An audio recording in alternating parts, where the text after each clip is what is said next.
The question is looking for an assessment and evaluation model for student achievement in the early literacy program. For a basic model, looking through the Language Arts Ontario curriculum, grades 1 to 8, page 21, there actually is assessment charts, which I've included in here as an attachment. And they're very generic in the sense that you can just kind of plug and play to make a rubric. But for the model, there's a variety of different ways that you can do assessments. It not always has to be on a rubric, although you could take some of these activities I'm about to mention and kind of slot them into this. Ways that you can assess are using like graphic organizers. How well is the student able to kind of organize their thoughts, anecdotal records, just how the students are doing from your own observations. Of course, observation checklists, questioning, asking the students straight up what they're able to do or what they think or what they've done. Seeing the participation levels in class, how well do they interact with others, both orally, how are they reading, how are they writing, like what are they doing, are they just kind of playing around or are they actually doing their work? Of course, there's tests and quiz. Doing hands-on projects I think are really a lot of fun with them actually experimenting and creating things on their own. That could be multimedia, so making a video, like a video blog, something like this, or even doing like a cutaway storyboard type deal. Doing their own inquiry and research, doing close activities, so filling in those blanks, making portfolios, so if they have a writing portfolio, or even reading records that kind of come up through that. Doing interviews with the students, having the students interview themselves, like peer interviews, and of course the teacher sitting down and interviewing. Writing in their journals, doing role plays, presentations, peer assessments. And all of these models could have the same basic structure of a level 1 through to 4, basically limited to developed kind of categories. The rubrics is basically what I'm suggesting here. And then there's running records. However, for something specific for oral, some things that I was coming up with are listening to the way that they are able to pronounce words. So if they say rund instead of ran, how are they using the tenses and the structures of the sentence themselves? For reading, I think running records is probably the most accurate way to assess level of reading, not necessarily content. Like for that, you would have to ask certain questions about the story to see how they're contextualizing the information. But to be able to actually see how they're decoding the words themselves, running records are probably the best way, using leveled readers in that way. And so just being able to detect where the students are self-correcting, which words they don't know, which words they're reading right, and doing a count of that. For writing, of course, there's vocabulary, grammar, and spelling. And all these sort of activities you can incorporate into play, and listening skills. So one of the things that I like to do here in classes is give a piece of paper and I will say a word and the students have to try and decode that word into spelling. If they know the word, they can automatically spell it. But if they don't know the word, then try to be able to decode it to see if they can hear some of the teachings that we've done. So whether it's a long or short vowel, whether the magic E at the end is going to change the vowel sound, if they can pick up on the PH instead of the F sound. So these are some of the assessment strategies. Now, when it comes to writing rubrics in specific, I'm going to hold this up to the camera, and you're not probably really going to be able to see it, but it's this school particularly. Let's see if I can bring this in, and it's the school way of looking at this. Now, this may be backwards on the screen, but essentially what it's doing is it's saying that a writing rubric, you're going to have different levels, and you're beginning, emerging, developing, capable, and then you're down to experienced.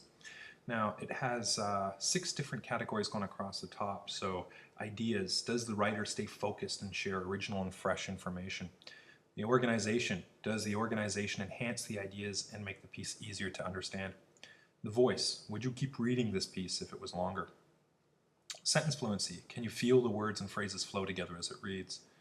Conventions, how much editing is needed for publishing? And presentation, is the finished piece easy to read and pleasing to the eye? Now we use this sort of rubric to do our report cards here, and it actually seems to fit fairly well.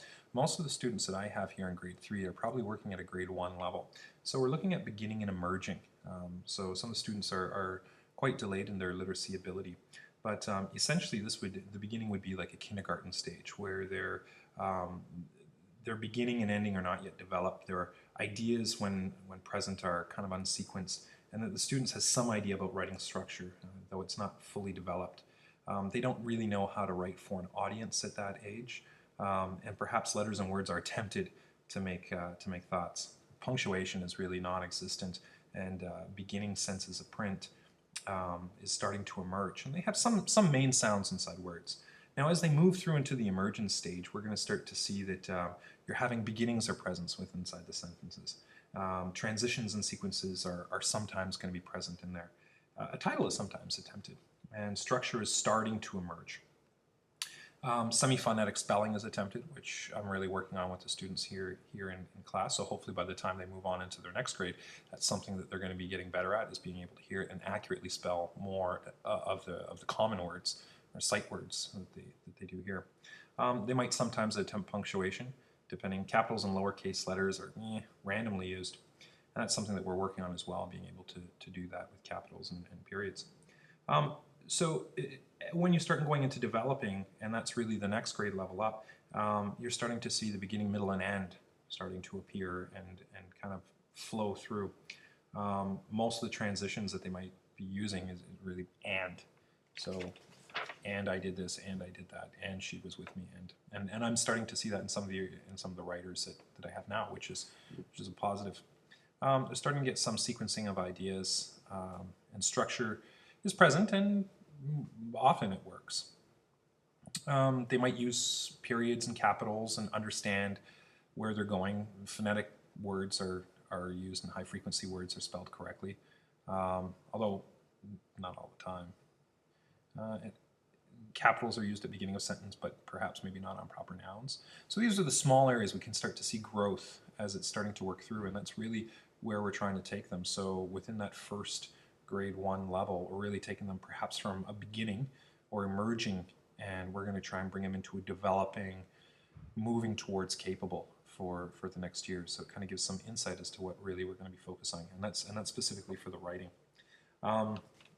But yeah, for the rubric, I found that the Ontario curriculum one, is a great standardized kind of rubric to give the idea, and it kind of works through the variety of thinking, communicating, application. Well, I guess is thinking, knowledge and understanding, communication, and application, and it gives those kind of how are they using the skills, and I think that that's actually a really good generic template to be able to use, especially if you're starting off and you want it kind of fits in right with the Ontario curriculum, so you can kind of substitute that area, and it gives you a good ballpark figure.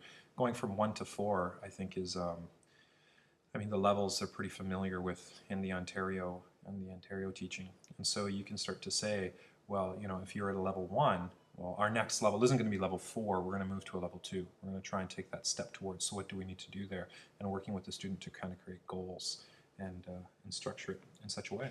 Now, assessment and regular feedback has to be something that's ongoing, and it's something that has to be timely as well and spoken about with the student. They have to know their opportunities to improve and do that before there's even a final assessment. So having this final assessment kind of being the culmination of their efforts to kind of reach that pinnacle of what they actually know, to give them the most opportunity they can to be able to practice, self-correct, and kind of meet their own goals and objectives.